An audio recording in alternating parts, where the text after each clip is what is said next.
नमस्कार, मैं सुनील गुप्ता। इस वीडियो में आपका स्वागत करता हूं। इस वीडियो ट्यूटोरियल में मैं आपको बताऊंगा MS पावर पॉइंट 2013 में होम टैब के अंतर्गत स्लाइड्स ब्लॉक से स्लाइड का चयन करना, लेआउट सेट करना और डिज़ाइन टैब के अंतर्गत स्लाइड्स पर थीम अप्लाई करना यानी थीम लागू करना। MS पावर पॉइंट 2013 चालू करने पे इस तरह का आपको व्यू दिखेगा। आप देखेंगे डिफ़ॉल्ट में इस तरह का आपका स्लाइड इंसर्ट होके आता है, यानी डिफ़ॉल्ट में इस तरह का व्यू दिखेगा। ये स्लाइड होती है टाइटल स्लाइड।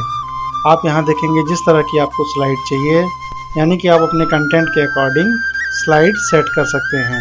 स्लाइड तरह तरह की आप देख रहे हैं, जैसे डिफ़ॉल्ट में ये जो स्लाइड आई है ये टाइटल स्लाइड, यानी आपको सिर्फ टाइटल अगर डालना है, सब टाइटल डालना है तो इस तरह की स्लाइड आप चुनिए।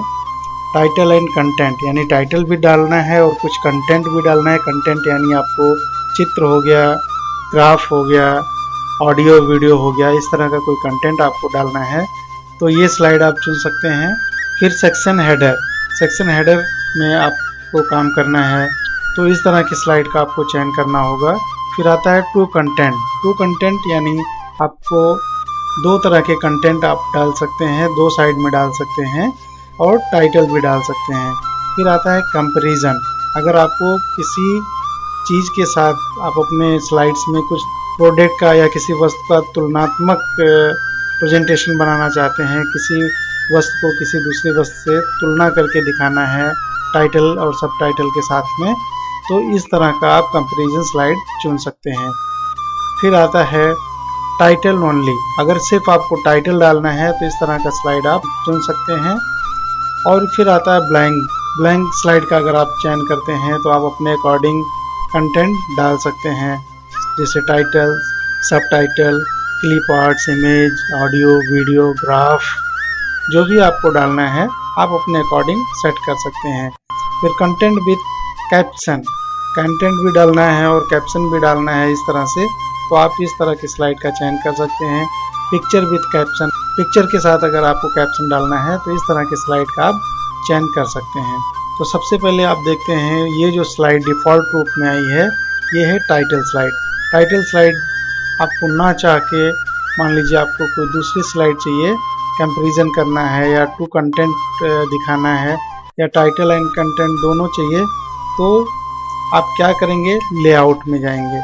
लेआउट में जाने के बाद आपको जिस तरह की स्लाइड चाहिए उस पर आप क्लिक करेंगे तो ये पहले से जो स्लाइड यहाँ पे है उस पर दूसरी स्लाइड अप्लाई हो जाएगी।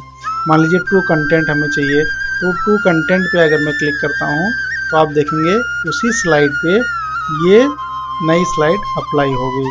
यहाँ पे क्लिक टू ऐड टाइटल में आप अपना टाइटल डालें, क्लिक टू ऐड टेक्स्ट में आप अपना टेक्स्ट डालें और यहाँ पे भी अपना टेक्स्ट डालें। और ये जो आपको छोटे छोटे चित्र दिखाई दे रहे हैं ये आपको कंटेंट डालने के लिए, मान लीजिए आपको टेबल डालना है तो यहाँ पे आप क्लिक करके आप अपने टेबल को सेट कर सकते हैं।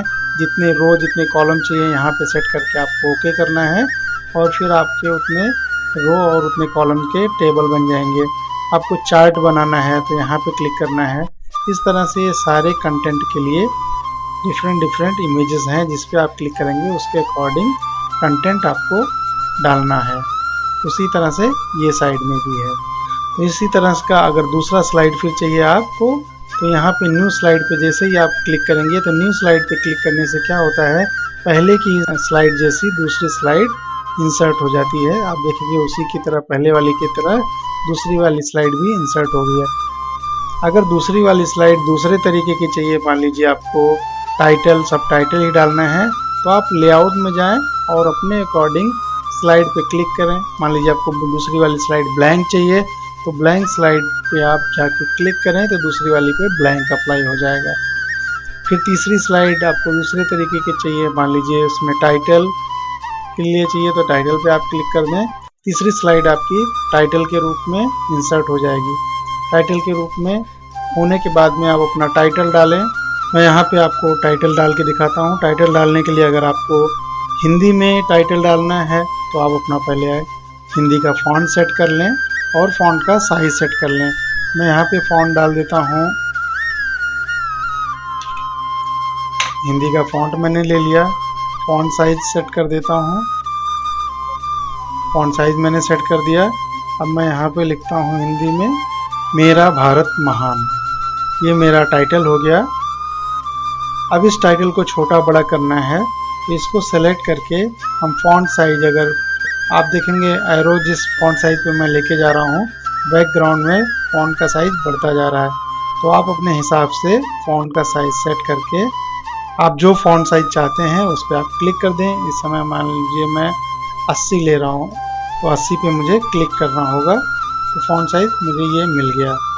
और इस टेक्स्ट को मान लीजिए मूव करके ऊपर नीचे या आगे पीछे करना है, या इस टेक्स्ट होल्डर का साइज कम ज़्यादा करना है तो टेक्स्ट प्लेस होल्डर में कर्सर रख के हम यहाँ पे ये जो रेक्टेंगल दिख रहे हैं, ये चौकोर जो निशान दिख रहे हैं चारों कोने पे और बीच में, इस पे हम एरो लेके जाएंगे। इसको छोटा बड़ा जैसा हमको चाहिए हम इसको सेट कर सकते हैं। और इसको कहीं पे मूव करना है दूसरी जगह पे तो ये जो डॉट डॉट डॉट की लाइनें दिख रही हैं इस पे हम पॉइंटर लेके जाएंगे और इस तरह का चौफेर एरो यानी चारों तरफ का तीर का निशान दिखने पे हम इसको खींचते हुए जिस क्षेत्र में हमको चाहिए वहाँ पे हम लेके जाके इसको छोड़ देंगे। मान लीजिए मुझे यहाँ पे चाहिए, यहाँ पे लेके आके अगर छोड़ देता हूँ तो वहाँ पे सेट हो जाएगा। फिर उसी तरह से आता है क्लिक टू ऐड सब टाइटल। अगर फिर हमें सब टाइटल डालना है तो यहाँ पे क्लिक करके हम दूसरा अपना टाइटल डालेंगे। दूसरा टाइटल डाल देते हैं। दूसरा टाइटल भी मैंने डाल दिया, भारत देश महान। अब इसको भी अगर छोटा बड़ा करना है उतने टेक्स्ट को हम सेलेक्ट करेंगे, उतने टेक्स्ट का हम चयन करेंगे। चयन करने के बाद जो भी फॉन्ट साइज चाहिए हम उस फॉन्ट साइज पे जाके क्लिक करेंगे।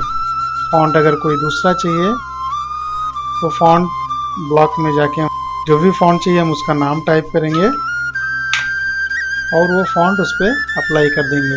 अब इसको भी कहीं पे अगर मूव करना है तो उसी तरह से हम एरो अपना डॉट लाइन पे लेके जाएंगे और इस तरह का चौफेर चारों तरफ दिखता हुआ तीर का निशान जैसे ही दिखता है फिर हम इस टेक्स्ट प्लेस होल्डर को मूव करके जहाँ पे चाहिए हम उसको लेके जाके छोड़ देंगे। आप देखेंगे वो सेट हो गया।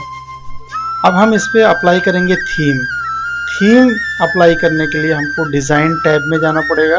डिज़ाइन टैब में जाके हम देखेंगे थीम ब्लॉक में जाके जिस तरह का हमको थीम चाहिए उस तरह के थीम पे हम जाएंगे। देखिए जिस थीम पे एरो लेके जाते हैं बैकग्राउंड में वो थीम अप्लाई हो जाता है। मान लीजिए ये थीम हमको अप्लाई करना है तो इस तरह से हम थीम अप्लाई कर सकते हैं। थीम अप्लाई करने के लिए हमें डिज़ाइन टैब में जाना पड़ता है। डिज़ाइन टैब के अंदर थीम ऑप्शन है। थीम में जाके जो भी थीम हमको पसंद आती है उस पर हम एरो लेके जाएंगे और देखेंगे वो थीम पे जैसे हम एरो लेके जाते हैं बैकग्राउंड में वो थीम हमारे स्लाइड पे अप्लाई हो जाती है। और होम टैब के अंतर्गत आप स्लाइड्स अप्लाई करेंगे और स्लाइड्स का लेआउट सेट करेंगे। स्लाइड्स को इंसर्ट करने के बाद जिस स्लाइड पे आपको काम करना है उस स्लाइड पे आप क्लिक करेंगे तो उस स्लाइड का सिलेक्शन हो जाता है। जैसे मैंने 3 नंबर स्लाइड पे काम करना है तो 3 नंबर स्लाइड पे मैं अगर क्लिक करता हूँ तो सामने 3 नंबर की स्लाइड्स आ जाती है। 2 नंबर वाले स्लाइड पे काम करना है तो 2 नंबर स्लाइड पे क्लिक करना है। पहले वाले पे काम करना है तो पहले वाली स्लाइड्स पे हम क्लिक करेंगे तो पहले वाली स्लाइड्स हमारे सामने आ जाती है। और आप दाहिने तरफ देखेंगे स्क्रॉल बार भी है, इसके माध्यम से भी हम स्लाइड्स में मूव कर सकते हैं, एक स्लाइड से दूसरे स्लाइड में जा सकते हैं। और नीचे देखेंगे तीर का चिन्ह है स्क्रॉल बार के नीचे, ये प्रीवियस स्लाइड्स और नेक्स्ट स्लाइड्स के लिए। अगर आपको पहले वाली स्लाइड पे जाना है तो प्रीवियस स्लाइड्स बटन पे क्लिक करना है और नेक्स्ट स्लाइड में जाना है यानी अगली स्लाइड में जाना है तो नेक्स्ट स्लाइड एरो मार्क पे क्लिक करेंगे तो आपकी अगली स्लाइड्स यहाँ पे दिखने लगेगी। तो इस वीडियो में आपने जाना स्लाइड इंसर्ट करना, लेआउट सेट करना और स्लाइड्स पे थीम अप्लाई करना। ये वीडियो अगर आपको पसंद आया हो तो आप लाइक करना और सब्सक्राइब करना ना भूलें। अगर आप सब्सक्राइब कर लेते हैं तो मेरे आने वाले वीडियोस के अपडेट आपके ईमेल आईडी पे आपको मिलते रहेंगे। धन्यवाद।